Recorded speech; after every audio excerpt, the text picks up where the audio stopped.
अस्सलाम वालेकुम। तो दोस्तों आज की वीडियो में भी काफ़ी पॉजिटिव मालूमात मेरे पास मौजूद है। पहली डेवलपमेंट की तरफ चलता हूँ।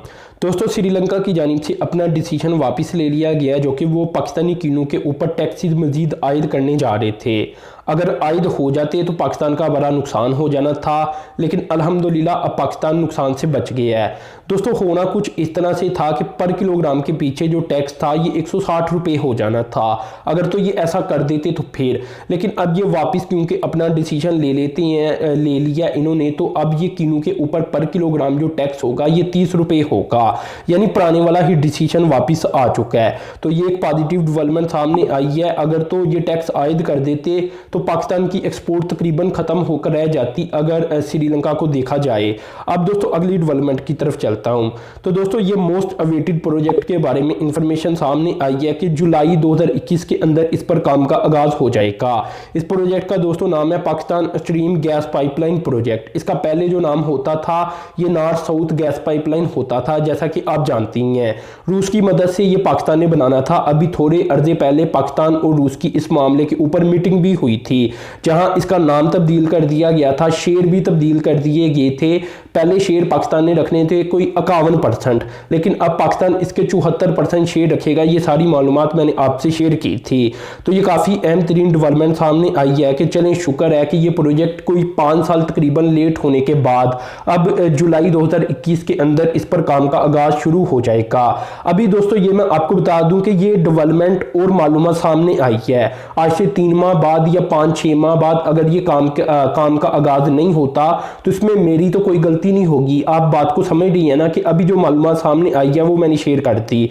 इसके अलावा दोस्तों ये भी मैं आपको बता दूं कि इसका जो मेन काम होगा पाकिस्तान के अंदर वो रूसी कंपनी ही करके देगी, चाहे वो सामान की फरामी हो चाहे इसे लेट डाउन करना हो। तो ये ज़्यादातर काम जो होगा वो रूस ही करके देगा, लेकिन रूस के जो शेयर होंगे वो काफ़ी कम हो चुकी हैं, वो तकरीबन 26% रह चुकी हैं। तो ओवरऑल दोस्तों ये पाकिस्तानी अब अपने पैसे से ही करने की कोशिश करेंगे जो कि GIDC केस का पैसा होगा। अब दोस्तों अगली डेवलपमेंट की तरफ चलता हूँ, वो भी काफ़ी अहम तरीन डेवलपमेंट है। तो दोस्तों ये डेवलपमेंट कुछ इस तरह से है कि गवर्नमेंट लॉन्च करने जा रही है electric wild life safari train को इस्लामाबाद के अंदर। ये मरगजार जू है इस्लामाबाद के अंदर, वहाँ ये प्लान किया गया है और कोशिश यही है कि इसे पोल्यूशन फ्री ही रखा जाए पार्क को। तो 1000 एकड़ के ऊपर मुश्तमिल ये पार्क है और वहाँ ये अब ये काम करने जा रही हैं ताकि टूरिज्म को मजीद आप कहने के बढ़ाया जा सके। अब दोस्तों अगली डेवलपमेंट की तरफ चलती हैं। वैसे ये काफ़ी अहम तरीन डेवलपमेंट थी। तो दोस्तों ये डेवलपमेंट है पाकिस्तान के सबसे बड़े BRT प्रोजेक्ट को लेकर। तो इसकी भी डेट सामने आ चुकी है। मार्च 2021 के अंदर ये इंफॉर्मेशन सामने आई है कि जो BRT का प्रोजेक्ट है कराची के अंदर, जिसे रेड लाइन प्रोजेक्ट भी कहा जाता है, इस पर काम का आगाज कर दिया जाएगा। अब आपको पता है कि ओवरऑल अगर देखा जाए तो कराची वाले बार बार ये कहते हुए नजर आती हैं कि हम सबसे ज़्यादा टैक्स देते ही हैं, हम सबसे ज़्यादा एक्सपोर्ट करते ही हैं, लेकिन हमारे इलाकों के अंदर काम नहीं होता, सिटी के अंदर काम नहीं होता, हमें सहूलियात फराहम नहीं की जाती। तो अब दोस्तों ओवरऑल अगर देखा जाए तो ये है भी रियलिटी, होता भी ऐसा ही है। कराची को इग्नोर किया जाता है। क्यों किया जाता है अब इसकी रीज़न इस पर मैं बहस नहीं करता, लेकिन किया जाता है। ओवरऑल दोस्तों रेड लाइन को देखा जाए तो 26 किलोमीटर का ये प्रोजेक्ट होगा, 43 इसके स्टेशन होंगे और 6,25,000 पैसेंजर डेली बुनियादों के ऊपर इसे फ़ायदा उठा सकेंगे। ओवरऑल दोस्तों ये डेवलपमेंट बहुत अच्छी है और ये फर्स्ट एवर ट्रांसपोर्ट प्रोजेक्ट होगा जो कि ऐसा बताया जा रहा है कि सब्सिडी के बगैर चलेगा, क्योंकि कराची आपको पता है कि बहुत बड़ा सिटी है और अगर इस तरह का वहां प्रोजेक्ट लॉन्च किया जाता है तो मेरे ख्याल से इसके ऊपर सब्सिडी देने की कोई ज़्यादा ज़रूरत पड़ेगी नहीं। तो ये मालूमात सामने आई है जो कि एक और अच्छी डेवलपमेंट के तौर पर देखी जा रही है। अब दोस्तों अगली डेवलपमेंट की तरफ चलता हूं। तो दोस्तों ये डेवलपमेंट कुछ इस तरह से है कि अभी कुछ ही दिन पहले मैंने आपको बताया था कि पाकिस्तान, तुर्की और ईरान ये चाहती हैं कि ट्रेन सर्विस का आगाज़ किया जाए ताकि एक्सपोर्ट को बढ़ाया जा सके। अब ऐसा हो भी सकता है क्योंकि तीनों कंट्रीज एक दूसरे को टच करती हैं और ईरान दरमियान में आ जाता है।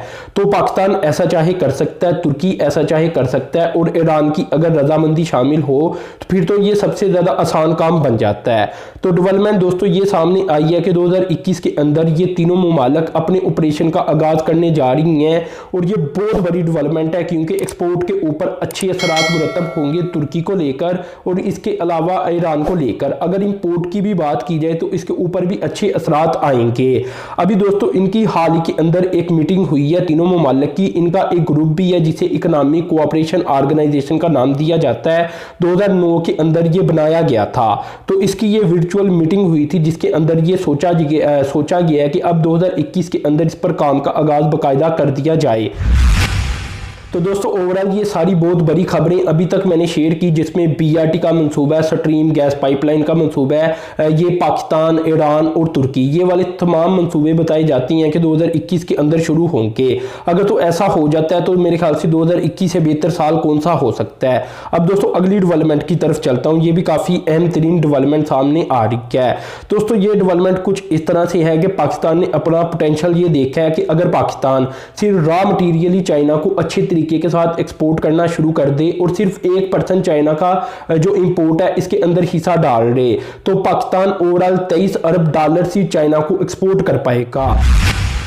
अभी आपको ये भी पता है कि पाकिस्तान की जो टोटल एक्सपोर्ट है ये इसी फिगर के दरमियान ही घूमती रहती है 23-25 अरब डॉलर के दरमियान। तो पाकिस्तान अगर सिर्फ चाइना को ही करना शुरू कर दे तो कमाल हो जाए। इसके अलावा दोस्तों पाकिस्तान और चाइना के दरमियान जो फ्री ट्रेड एग्रीमेंट साइन हुआ था इसके बाद अगर कोविड-19 ना आता तो शायद मजीद रिजल्ट आ चुके होते।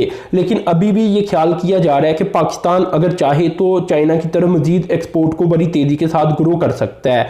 अब दोस्तों यहाँ मैं कुछ मजीद इंफॉर्मेशन आपसे शेयर करता चलूं कि ये भी सामने आया है कि जो ओवरऑल कराची है, जैसा कि अभी मैंने आपको बताया है कि कराची को इग्नोर किया जाता है, तो कराची जो रेवेन्यू देता है ये 68% देता है और जो एक्सपोर्ट करता है ये 54% एक्सपोर्ट करता है। जबकि अगर बाकी सिटीज को देख लिया जाए जिसमें सियालकोट आ जाता है जो कि पाकिस्तान की टोटल एक्सपोर्ट का सिर्फ 4.5% करता है, जबकि फैसलाबाद 18% और लाहौर 22% करता है।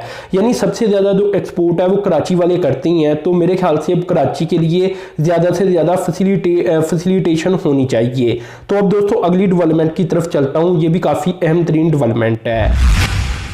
तो दोस्तों ये डेवलपमेंट कुछ इस तरह से आ रही है कि 2030 तक जापान को कोई 8 लाख आईटी इंजीनियर्स की ज़रूरत होगी। इसके लिए आपको पता है कि जापान की कंपनीज पाकिस्तान आ रही हैं और यहाँ से लोगों को लेकर भी जा रही हैं और इसका एक एग्रीमेंट भी साइन हुआ था पाकिस्तान के साथ जिसमें पाकिस्तान ने अपनी जो लेबर की एक्सपोर्ट है वो करनी थी जापान को।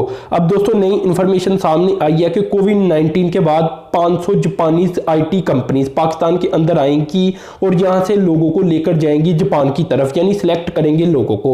अब ये बहुत बड़ी डेवलपमेंट है। इसके अलावा ये भी बताया गया है कि अब तक अगर देखा जाए तो कोई 100 जापानीज कंपनीज पाकिस्तान के अंदर आ चुकी हैं और एम्बेसीज के पाकिस्तानी एम्बेसी के साथ एग्रीमेंट साइन कर चुकी हैं कि वो लोगों को पाकिस्तान के अंदर से लेकर जाएंगे।